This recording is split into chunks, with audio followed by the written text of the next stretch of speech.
Bonjour, je suis Jean-Mathieu Pernin. Bienvenue dans Libellisé, le podcast de Libération qui vous raconte les coulisses de la vie politique française. Ça y est, on connaît le premier gouvernement d'Elisabeth Borne, un jour d'angoisse pour les journalistes, 26 jours de tension puisqu'on attendait cette annonce depuis la réélection d'Emmanuel Macron. C'est long, mais ça y est, on va voir ce qu'il en est. Ce podcast est enregistré quelques heures après l'annonce d'Alexis Collère du nouveau gouvernement. Libellisé, épisode 17, on débriefe le gouvernement avec un peu de ripollinage dedans. Et de ce nouveau gouvernement, on va en parler avec Lilian Alemagna. Salut. Salut. Alors tu es chef du service politique de Libération et Jonathan Boucher-Petersen. Salut. Bonjour. Rédacteur en chef adjoint du service politique. Alors avant de détailler ce nouveau gouvernement, est-ce qu'on peut essayer de voir s'il y a une tendance politique qui se dessine alors dans ce gouvernement? Est-ce que finalement Emmanuel Macron a pris plus à droite, il est plus à gauche, comme le disent à droite? Voilà, est-ce qu'il y a une tendance qui se dessine? Non, il y a un symbole qui est un symbole fort, c'est évidemment Pape Ndiaye au ministère de l'Éducation nationale, a fortiori en remplacement de Jean-Michel Blanquer. Derrière ça, il y a un flop, ce qu'on se disait à l'instant avec Lilian, c'est le flop majeur, c'est l'enjeu de la planification écologique, mot qui est absent d'ailleurs des nominations des ministres, avec deux ministres pas avec un poids politique énorme, pas avec une implantation locale significative, pas avec un passé ou une légitimité écolo évidente que sont Agnès Pannier-Runacher et Amélie de Montchalin. Et sinon, c'est globalement le statu quo avec, oui, certes, Damien Abad qui vient de la droite. On pourra trouver des petites choses à noter, mais fondamentalement, c'est un effet waouh, un gros flop et globalement le statu quo.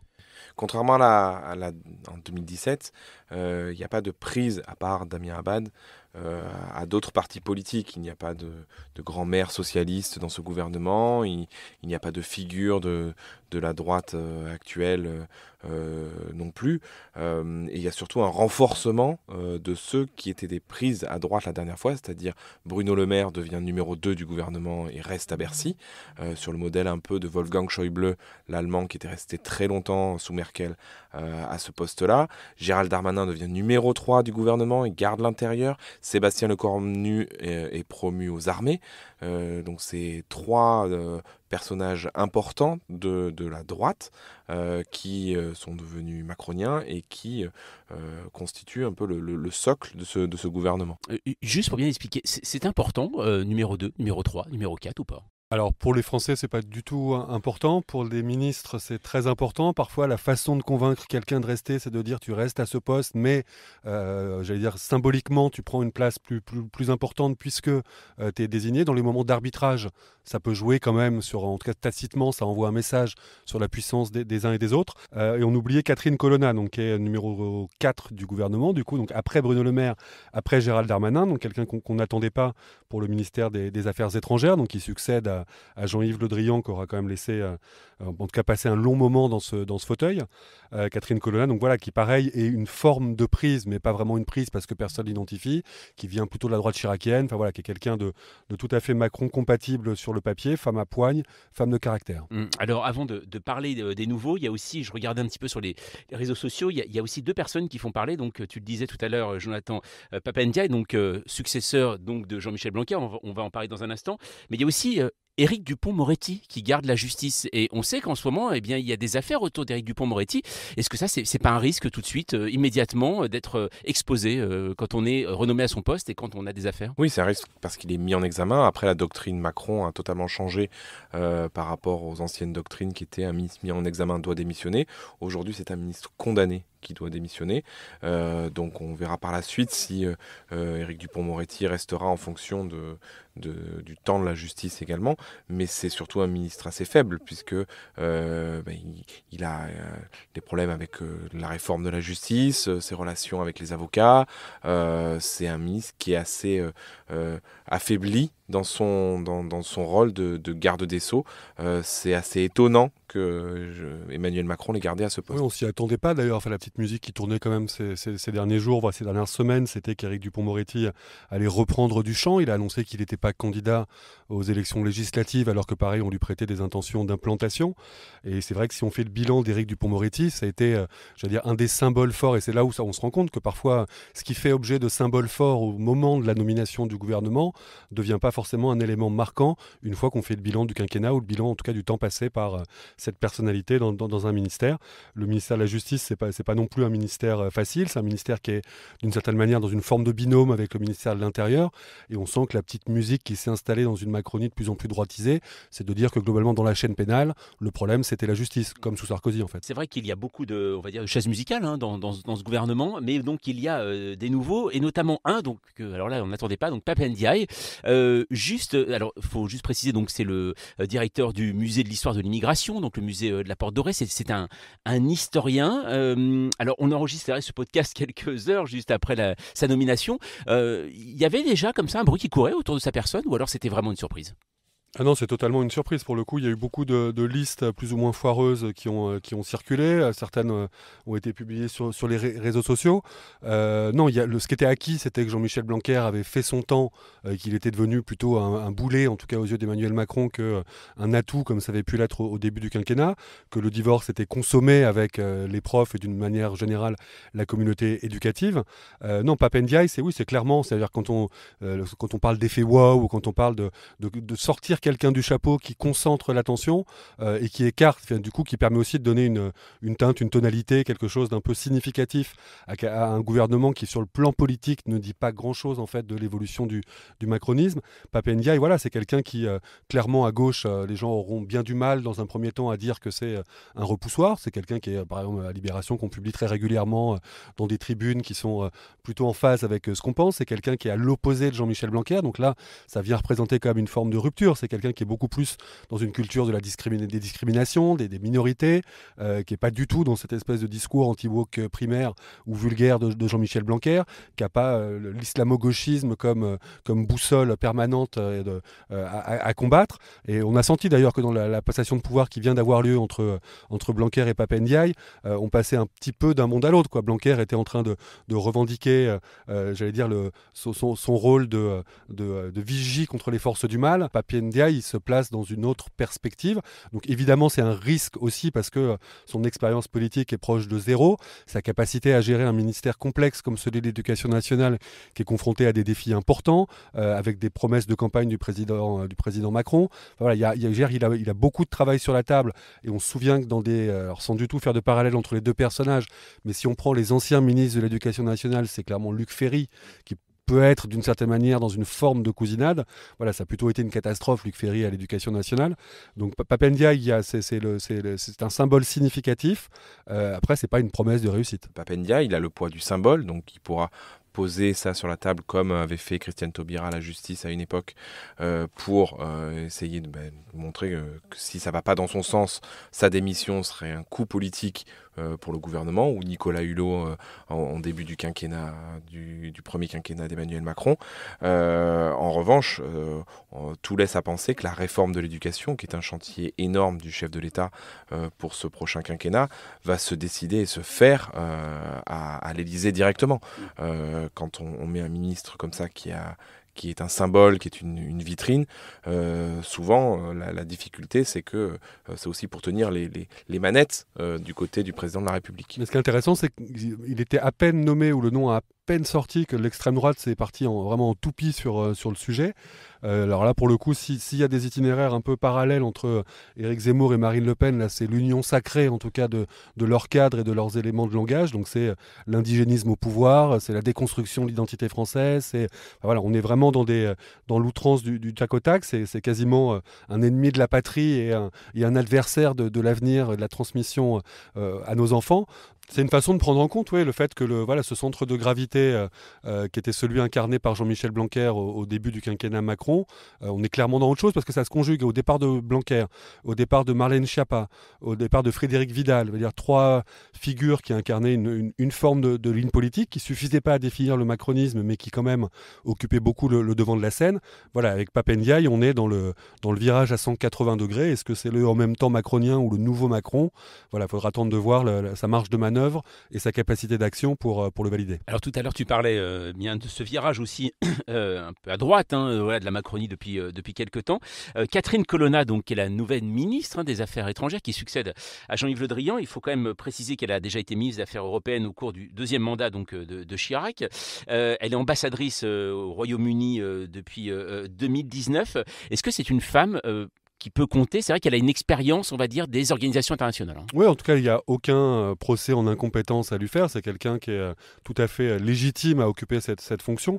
Après, ministre des Affaires étrangères dans une hyper-présidence dont justement les affaires étrangères font partie du domaine réservé du président de la République, a fortiori quand ce même président de la République est à la tête du Conseil de l'Union européenne, a fortiori quand ce président de la République, non pas utilise, mais en tout cas est présent sur la scène du conflit intenté par la Russie à l'Ukraine. Enfin voilà, on sent que l'espace d'un Jean-Yves Le Drian était quand même assez limité, à part sur peut-être le volet Sahel, mais qui est en train de trouver sa fin, et sur le côté de la diplomatie économique, ou en tout cas des ventes d'armes. Je ne suis pas sûr que ce soit exactement le credo de Catherine Colonna.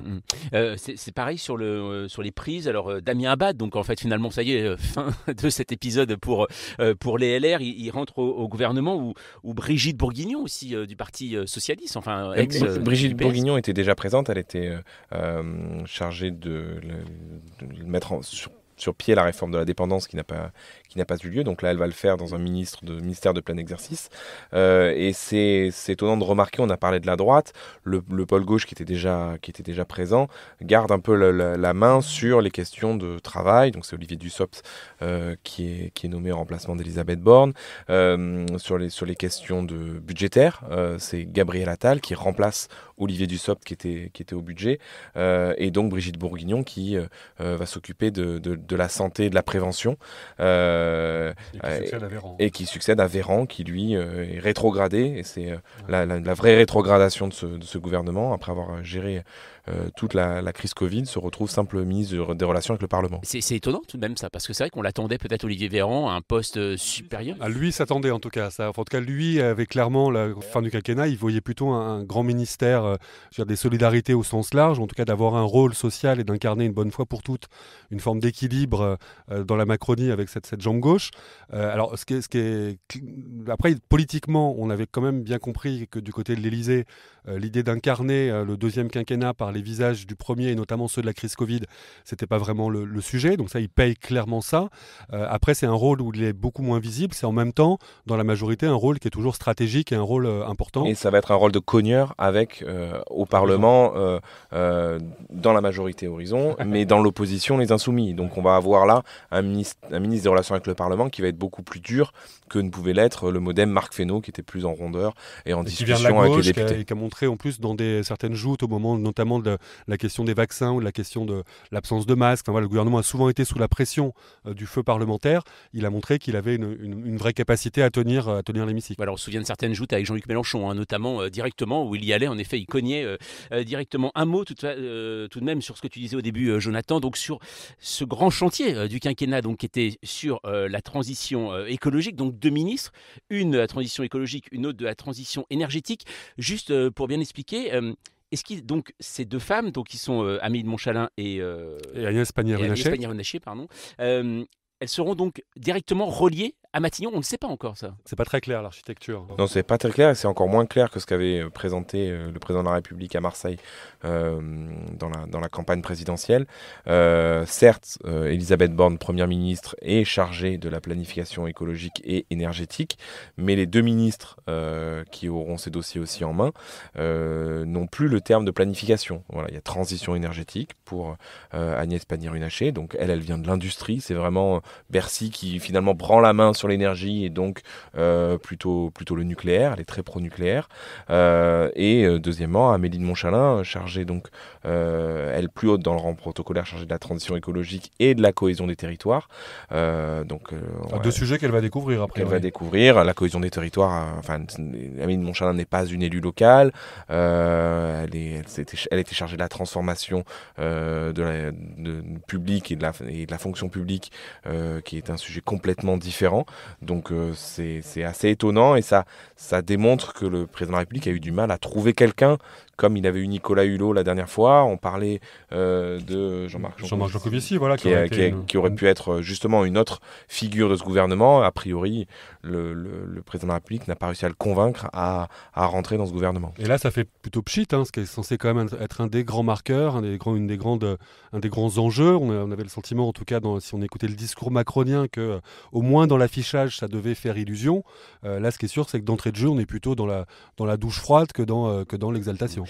Un mot aussi sur les appellations. C'est vrai qu'il y a un mot qui est revenu, j'ai remarqué. Bruno Le Maire, il est ministre de l'économie et souveraineté industrielle, et Marc Fesneau, ministre de l'agriculture et souveraineté alimentaire. Ce mot souveraineté... Le mot souveraineté a beaucoup été répété par Emmanuel Macron dans la campagne, depuis la crise du Covid, avec la guerre en Ukraine. Il y a cet enjeu-là qui est une attente des Français, la question de la protection et de la souveraineté.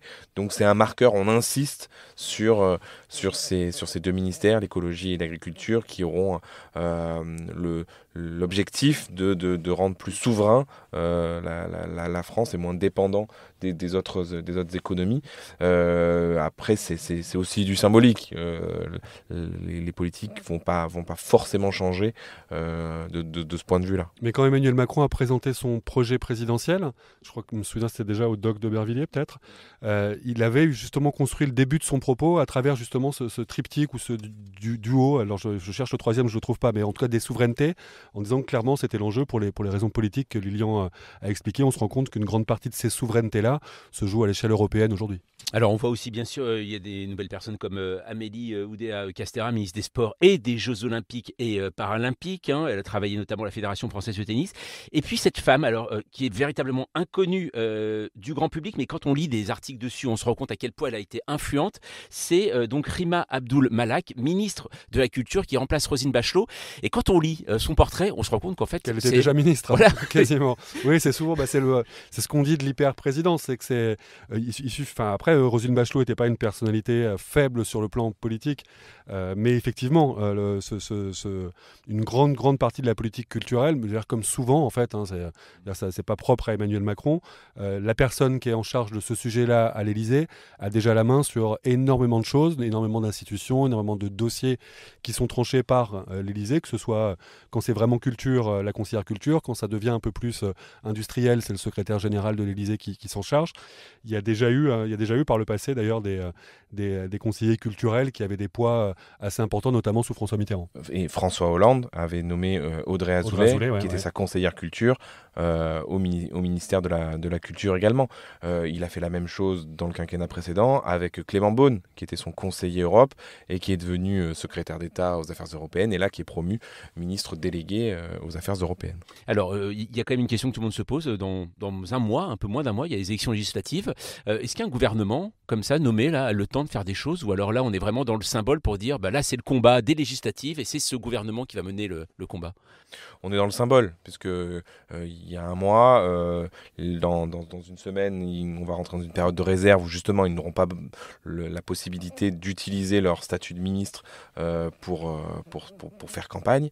Donc, on est dans la préparation de certains textes, notamment à Bercy sur les questions de pouvoir d'achat. Donc, Bruno Le Maire travaillait dessus, il va continuer à travailler dessus. Est-ce que beaucoup de choses en cas de victoire probable de la majorité aux élections législatives, la question est qu'est-ce qui changera? Un ministre qui perd aux législatives forcément sortira, mais c'est pas le plus probable vu les circonscriptions dans lesquelles les uns et les autres sont candidats. Et il est fort possible dans un second temps, la liste notamment des secrétaires d'État ou des ministres délégués soit rallongée, voire élargie. Et notamment un certain nombre de personnalités de droite attendent aussi d'être réélues pour pouvoir intégrer plus confortablement le gouvernement, en se disant que localement le fait d'être estampillé macroniste dans un gouvernement n'était peut-être pas une bonne chose pour aborder ces législatives, mais ils savent bien qu'en tout cas s'ils veulent un peu étendre leur pouvoir et leur carrière politique, c'est évidemment maintenant chez Emmanuel Macron que ça se joue. Mais encore une fois, c'est c'est normal qu'on passe du temps à décrypter et à regarder ce qu'on peut tirer comme enseignement du casting d'un gouvernement. Après, il ne faut pas se mentir, la politique de ce gouvernement, elle sera d'abord dictée par Emmanuel Macron, par le vainqueur de l'élection présidentielle. C'est plus vrai que jamais aujourd'hui. Donc évidemment que ça vient donner quelques indices sur la volonté du président d'envoyer tel ou tel signal ou de mettre en scène tel ou tel symbole. Mais d'une certaine manière, voilà, l'enjeu, c'est plutôt la photo globale des élections législatives, l'état du pays, et dans quelle mesure ça mettra la pression sur Emmanuel Macron, sans parler d'une victoire de Jean-Luc Mélenchon et de ses alliés de gauche. Mais c'est vrai, de ce résultat-là et de l'équilibre des forces se jouera beaucoup plus la politique du gouvernement que l'identité du casting dévoilée aujourd'hui. Enfin, on se rend compte qu'après les propos d'Alexis Collère, quand il a dévoilé la liste du gouvernement, que toutes les listes qui étaient annoncées cette semaine étaient fausses. Ah bah ça c'est le principe, c'est pour ça que nous, j'allais dire presque jusqu'au dernier moment, on s'est efforcé de non pas ne pas les regarder passer, de ne pas les lire et de ne pas les commenter entre nous, mais de ne pas en faire des objets factuels, de ne pas les transmettre, de ne pas les utiliser dans les papiers qu'on a pu publier. C'est évidemment une tentation parce que dans tout moment d'incertitude, tout ce qui soi-disant vient donner un peu de clarté ou du grain à moudre, c'est utile. La différence entre nous et une chaîne d'infos, c'est qu'on n'a pas besoin de faire du bruit toute la journée avec notre bouche. Merci Lilian, merci Jonathan. Libellisé continue à arpenter ce paysage politique et décrypte pour vous ce monde en plein bouleversement. Et la meilleure façon de ne rien rater, c'est de vous abonner. Vous pouvez le faire sur Apple Podcast, Deezer ou Podcast Addict. Et n'hésitez pas à mettre 5 étoiles, on compte sur vous. Si vous voulez participer, on attend vos messages et notes vocales dans notre boîte mail libellisé@libération.fr. Nous, on se retrouve la semaine prochaine.